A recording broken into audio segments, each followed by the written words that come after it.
Coronal दवा पर योग गुरु रामदेव की सफाई। आयुष मंत्रालय ने कोरोना संक्रमण पर क्योर शब्द का इस्तेमाल नहीं करने के लिए कहा। मंत्रालय ने हमारी कोशिशों की प्रशंसा भी की। इससे उन लोगों को सबक मिला जो मेरे खिलाफ दुष्प्रचार कर रहे थे। योग गुरु रामदेव ने कोरोनल दवा से संबंधित सभी रिपोर्ट आयुष मंत्रालय को सौंपने की बात कही। रामदेव ने कहा, हमने नियम और कानून के मुताबिक सभी तरह के रिसर्च किए। इसके अलावा कई दूसरी बीमारियों पर भी हम रिसर्च कर रहे हैं। रामदेव ने पतंजलि के साथ 500 वैज्ञानिकों की टीम होने का भी दावा किया।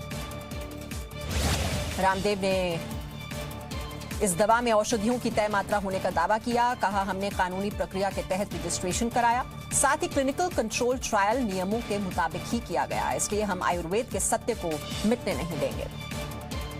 जम्मू कश्मीर के सोपोर में आतंकियों ने हमला किया। सीआरपीएफ के गश्ती दल को निशाना बनाया गया। हमले में एक जवान शहीद, 2 बुरी तरह घायल, एक नागरिक की भी मौत। सोपोर के मॉडल टाउन इलाके में आतंकियों ने वारदात को अंजाम दिया है। जम्मू कश्मीर के सोपोर में आतंकी हमले के दौरान सुरक्षा बलों ने एक 3 साल के बच्चे को गोली लगने से बचाया। बच्चे को सुरक्षित स्थान पर पहुंचाया गया है। जम्मू कश्मीर के त्राल में आतंकियों और सुरक्षा बलों के बीच मुठभेड़। जम्मू के राजौरी में एलओसी से घुसपैठ करते हुए सुरक्षा बलों ने एक आतंकी को मार गिराया। हथियार भी बरामद किए गए। देश के पूर्व अटॉर्नी जनरल और सुप्रीम कोर्ट के सीनियर एडवोकेट मुकुल रोहतगी ने टिकटॉक का केस लड़ने से इनकार किया। टिकटॉक पर लगी रोक के बाद सरकार के खिलाफ याचिका दायर करने के लिए मुकुल रोहतगी से संपर्क किया गया था। जी न्यूज ने शुरू की चीन के खिलाफ मेड इन इंडिया मुहिम। 17 घंटे में करीब 16 लाख लोग जुड़े। 7834998998 पर मिस्ड कॉल कर आप भी इस मुहिम के साथ जुड़ सकते हैं। चीन के सरकारी अखबार ग्लोबल टाइम्स ने भारत के खिलाफ धमकी भरा लेख छापा है। इसमें लिखा है कि चीन के संयम का मतलब ये नहीं है कि चीन की कंपनियों के खिलाफ भारत कार्रवाई करे। अमेरिका के फेडरल कम्युनिकेशन कमीशन ने 5-0 के वोट से चीन की टेक कंपनी हुआवे और ZTE को राष्ट्रीय खतरा बताया है। कमीशन ने कहा है कि टेलीकॉम कंपनियों को अपने इंफ्रास्ट्रक्चर से इन दोनों चाइनीज कंपनियों के सामानों को हटाना होगा।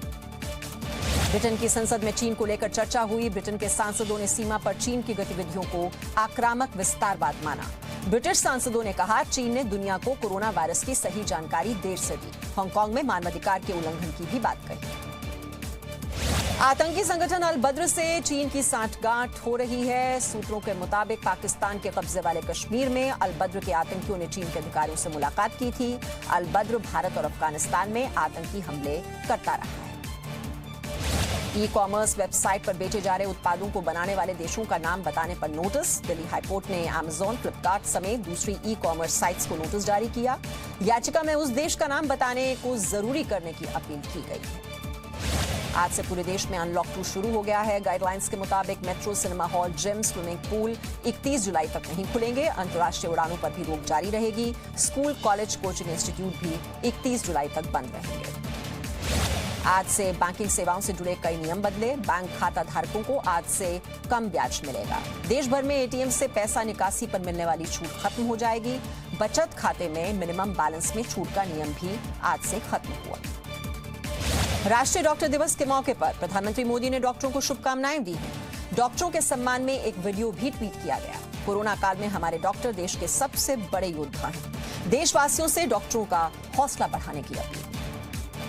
बीते 24 घंटे में भारत में कोरोना के 18,653 नए केस सामने आए। वहीं कोरोना संक्रमण से 507 मौत रिपोर्ट की गई हैं। इसके अलावा 24 घंटे के भीतर 13,157 लोग संक्रमण से ठीक भी हुए हैं।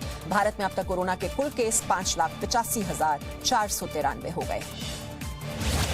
दिल्ली के मुख्यमंत्री अरविंद केजरीवाल ने कहा, कोरोना के हालात अब काबू में हैं। 100 लोगों के टेस्ट में 13 लोगों को ही कोरोना। 1 महीने पहले 38% ठीक हुए थे, आज 67% ठीक हो गए। दिल्ली के उप मुख्यमंत्री मनीष सिसोदिया ने जी न्यूज से खास बातचीत में कहा, दिल्ली में पहले के मुकाबले कोरोना के हालात बेहतर। इस समय ज्यादा कोरोना टेस्ट हो रहे हैं। दिल्ली पुलिस की स्पेशल सेल के इंस्पेक्टर संजीव कुमार यादव की कोरोना से मौत हो गई। इंस्पेक्टर संजीव कुमार यादव पिछले 14 दिन वेंटिलेटर पर थे और उन्हें 2 बार प्लाज्मा थेरेपी भी दी गई थी। इसी साल 26 जनवरी को उन्हें गैलेंट्री अवार्ड भी दिया गया था। दिल्ली के मुख्यमंत्री ने दुख जताया। दिल्ली में 24 घंटे में कोरोना के 2,199 नए मामले सामने आए, जबकि 2,100 से ज्यादा मरीज ठीक हुए। राजधानी में 24 घंटे में 62 मौत रिकॉर्ड की गई। दिल्ली में कोरोना से ठीक होने वाले 67% हो गए। महाराष्ट्र में कोरोना के मरीज बढ़कर 1,74,000 हो गए हैं। पिछले 24 घंटे में महाराष्ट्र में 4,800 से ज्यादा मामले सामने आए। महाराष्ट्र में अब तक कोरोना से 90,000 मरीज ठीक हो चुके हैं। मुंबई में कोरोना संक्रमितों की संख्या 77,000 हो गई है। मुंबई में 24 घंटे के दौरान कोरोना से 36 लोगों की मौत हो गई है। धारावी में कोरोना संक्रमितों की संख्या नहीं बढ़ी। कल धारावी में 6 नए मामले सामने आए। आज से मुंबई में 350 और ट्रेन बढ़ गई हैं, लेकिन ये ट्रेन राज्य सरकार की ओर से बताए जरूरी काम के लिए ही हैं। फिलहाल सामान्य यात्रियों के लिए ये सेवाएं नहीं हैं।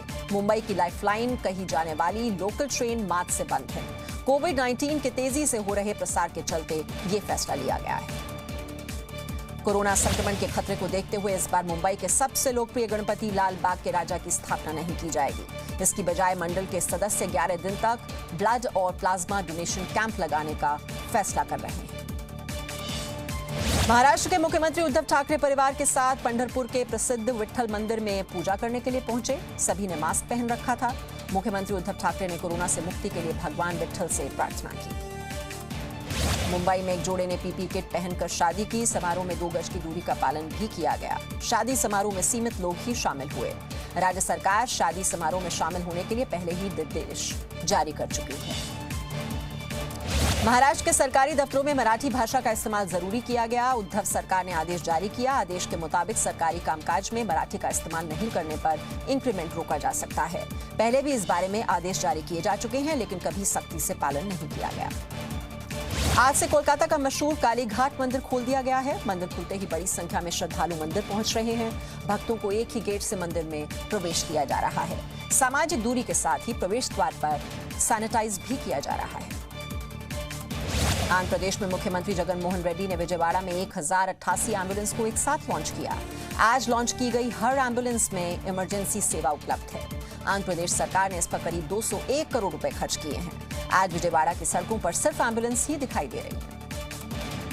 कोलकाता के न्यू टाउन इलाके में बीजेपी सांसद दिलीप घोष पर हमला किया गया है। हमला उस वक्त किया गया जब दिलीप घोष मॉर्निंग वॉक पर निकले हुए थे। दिलीप घोष और सुरक्षा कर्मियों की गाड़ी को भी तोड़ा गया है। बिहार के 5 जिलों में बिजली गिरने से 11 लोगों की मौत हो गई है। राज्य सरकार ने मृतकों के परिवार वालों को 4-4 लाख रुपए का मुआवजा देने का ऐलान किया है। बिहार में मौसम विभाग ने 72 घंटे भारी बारिश का अलर्ट जारी किया था। बिहार के पूर्णिया में सैकड़ों राशन कार्ड बिखरे पड़े मिले हैं। आसपास के लोगों ने प्रशासन को इसकी जानकारी दी। फिलहाल ये नहीं पता चल पाया है कि ये राशन कार्ड किन लोगों के हैं और यहाँ इन्हें क्यों फेंका गया है। देश में टिड्डियों के झुंड पर हेलीकॉप्टर से कीटनाशक दवाओं का छिड़काव किया जाना शुरू किया गया है। केंद्रीय कृषि मंत्री नरेंद्र सिंह तोमर ने इसके लिए हेलीकॉप्टर सर्विस का उद्घाटन किया। हेलीकॉप्टर को ग्रेटर नोएडा से बाड़मेर के लिए रवाना किया गया। यूपी के प्रयागराज में पूर्व सांसद अतीक अहमद के करीबियों के घर पर पुलिस ने छापेमारी की। पुलिस 1 लाख के इनामी पूर्व विधायक अशरफ और इमरान की तलाश में थी।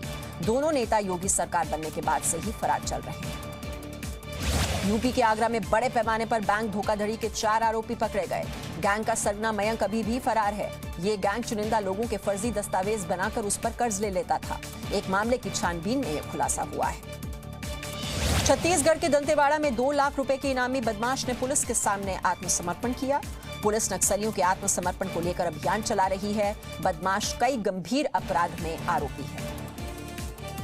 राजस्थान के सीकर में पुलिस ने 10 लाख रुपए के नकली नोट जब्त किए हैं। साथ में 3 लोगों को गिरफ्तार किया गया है। खुफिया सूचना के बाद एक कार को रोका गया। जांच पर नकली नोट मिले। आरोपियों से पूछताछ जारी। भोपाल पुलिस ने विशेष चेकिंग अभियान के दौरान करीब 17 लाख रुपए जब्त किए हैं। ये कैश एक बाइक सवार के बैग में रखे थे।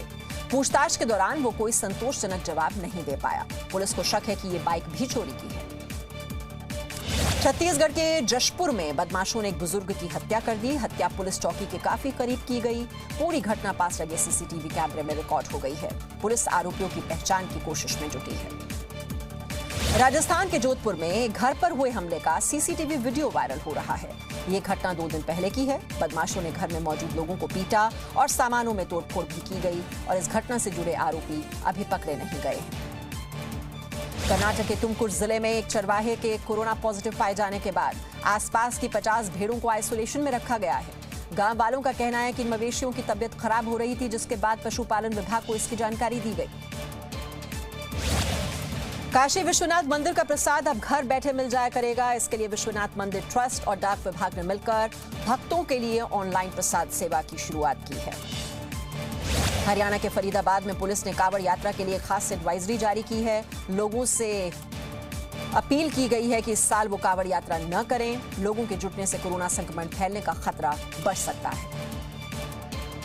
राजस्थान के बारां में के पास बड़ा हादसा होते होते टल गया। पार्वती नदी में आए उफान की चपेट में एक ट्रैक्टर आ गया। ट्रैक्टर में बैठे 2 लोगों को बचा लिया गया, लेकिन ट्रैक्टर नदी में फंस गया। असम के काजीरंगा नेशनल पार्क में बाढ़ से जंगली जानवरों को खासी परेशानी हो रही है। एक सींग वाले गैंडों के लिए पूरी दुनिया में मशहूर काजीरंगा नेशनल पार्क के निचले इलाकों में भी बाढ़ का पानी भर गया है। आज से 4 धाम यात्रा की शुरुआत हो गई है। कोरोना संक्रमण की वजह से इस बार 4 धाम यात्रा उत्तराखंड राज्य तक ही सीमित रहेगी। गाइडलाइंस के मुताबिक इस बार सीमित संख्या में श्रद्धालुओं को इजाजत दी जा रही है। इजाजत के लिए ऑनलाइन आवेदन करना होगा।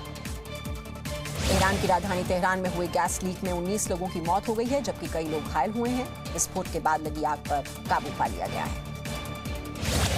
चीन के कई हिस्सों में लगातार बारिश से बाढ़ के हालात बन गए हैं। बड़ी आबादी को मुश्किलों का सामना करना पड़ रहा है। सड़कों पर पानी जमा हो गया है। लोग जहां तहां फंस गए हैं। अमेरिका के कैलिफोर्निया में बार को बंद करने के निर्देश दिए गए हैं। यहां पर कोरोना संक्रमितों की संख्या एक बार फिर तेजी से बढ़ रही है। हालांकि रेस्टोरेंट को अभी खुला रखा गया है। कारोबार से जुड़े लोगों को जल्द ही हालात सुधरने की उम्मीद है।